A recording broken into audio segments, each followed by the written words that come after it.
پەیام لە سندوقی ڕەشدا مەترسیەکانی بوونی دەرمانی قاچاغ و تەزویر لە بازاڕەکانی هەرێمی کوردستان ئاشکرا دەکات.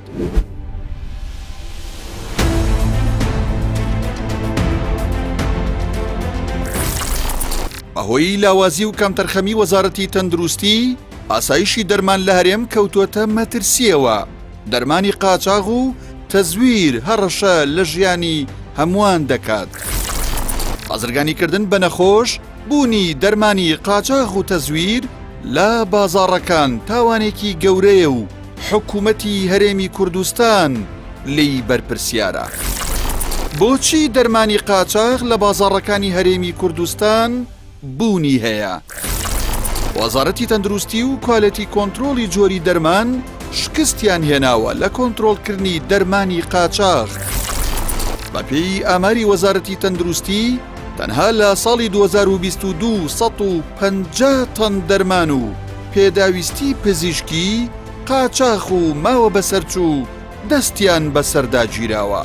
پرسیارەکە ئەوەیە چۆن ڕێگەدراوە ئەو دەرمانە قاچاغانە بهێنرێنە هەرێم؟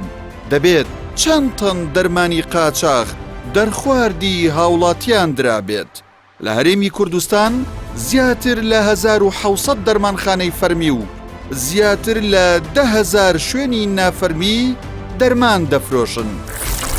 بەپێی و زانیاریانەی دەستی پەیام کەوتون، لە تورکیا، ئێران و عێراق دەرمانی قاچاغ دێتە هەرێم و حکوومەتیش چاودێری زۆر لاوازە. بۆچی نرخی دەرمان گران کراوە؟ نرخی دەرمان لە هەرێمی کوردستان لەم کابینەیەدا گرانتر بووە. وەزارەتی تەندروستی بە پاساوی ڕێخستنەوەی باج ڕسوماتی زۆری خستۆتە سەر کۆمپانیاکانی هێنانی دەرمان، ئەوانیش دەیخەنە سەر نرخی دەرمان، لە کۆتاییشدا هاوڵاتی و نەخۆش باجەکەی دەدات. بە گوێرەی بۆ دەداچوونی پەیام، کۆمپانیاکانی دەرمان ئەم باج و ڕسوماتانە بە حکوومەت دەدەن.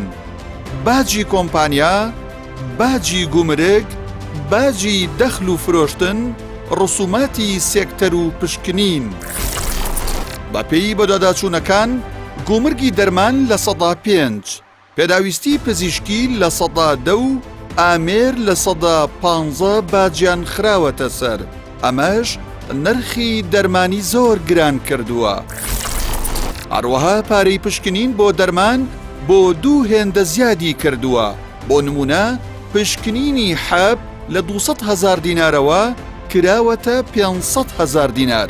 پشکنینی شروع لە 200,000 دینارەوە بۆ 450,000 دینار زیادی کردووە. لە هەمان کاتیشدا لێدانی ستیکەر لە بەشێک لە دەرمانەکان نرخی دەرمانی چەند هێندە بەرز کردوتەوە، چونکە 1 ملیۆن ستیکەر پێشتر بە 38 وەرەقە بۆ کۆمپانیاکان چاپ دەکرا، بەڵام ئێستا 1 ملیۆن ستیکەر بە 370 وەرەقە چاپ دەکرێت. پارەی پشکنینی دەرمان وەردەگیرێت، بەڵام پشکنینیان بۆ ناکرێت. لەمبارەوە کاروان گەزنەیی پەرلەمانتاری کوردستان ئەو زانیاریانەی بۆ پەیام پشتڕاست کردەوە و ڕایگەیاند وەزارەتی تەندروستی ڕسوماتی پشکنینی دەرمان وەردەگرێت، بەڵام پشکنین بۆ دەرمانەکان ناکات. بۆچی نرخی دەرمان یەک نەخراوە؟ بەهۆی شکستی وەزارەتی تەندروستی، نرخی دەرمان لە هەرێمی کوردستان یەک نەخراوە. لە دەرمانخانەیەک بۆ دەرمانخانەیەکی دیکە نرخەکان جیاوازن. ئەمەش بەهۆی ئەوەی فرۆشتنی دەرمان و نرخەکەی بە ئەلکترۆنی نەکراون و چاودێری حکوومەتیش زۆر لاوازە. شێوازی گواستنەوەی دەرمان و هەڵگرتنی ناتەندروستە. یەکێکی دیکە لە کێشەکانی دەرمان خراپی شێوازی گواستنەوەی دەرمانە بۆ هەرێم و لە نێو هەرێمیش بۆ ناوچە جیاوازەکان کە شێوازەکە زۆر نازانستیە. لە هەمان کاتیشدا نەبوونی کارەبای بەردەوام لە دەرمانخانە و پلەی گەرمی ڕێک نەخراو کاریگەری لەسەر خراپبوونی دەرمانەکان هەیە و ژیانی نەخۆش دەخاتە مەترسیەوە. بۆچی دەرمانی پێویست لە نەخۆشخانە حکومیەکان بوونی نییە؟ حکوومەت بودجەی پێویست بۆ نەخۆشخانە حکومیەکان دابین ناکات. ئەمەش وا دەکات هاوڵاتی بە ناچاری لە دەرەوەی نەخۆشخانە دەرمان و پێداویستی پزیشکی بکڕێت. نەبوون و کەمی دەرمانەکان بە جۆرێکە نەخۆشخانەکانی تایبەت بە شێرپەنجەشی گرتووەتەوە و حکوومەت بودجەی پێویست بۆ کڕینی دەرمان بۆ ئەوانیش دابین ناکات. ئەمە لە کاتێکدایە ساڵانە بەدابینکردنی نزیکەی 100 ملیارد دینار دەتوانرێت دەرمانی پێویست بۆ نەخۆشانی شێرپەنجە دابین بکرێت. ڕێکەوتنی بەشێک لە پزیشکان و کۆمپانیاکانی دەرمان بەهۆی شکستی وەزارەتی تەندروستی و لاوازی لە چاودێریکردنی دەرمان، بەشێک لە پزیشکان ڕێکەوتنیان لەگەڵ کۆمپانیاکانی دەرمان هەیە بۆ ساغکردنەوەی بەرهەمەکانیان.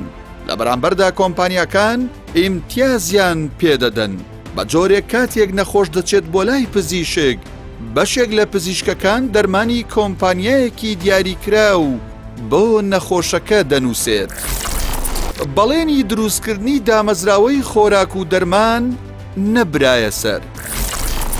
لە کارنامەی کابینەی نوێمدا هاتووە بە پێویستان دەرەجیهانیەکان چاکسازی لە کەرتی تەندروستی و دەرمان و خۆراک دەکەن.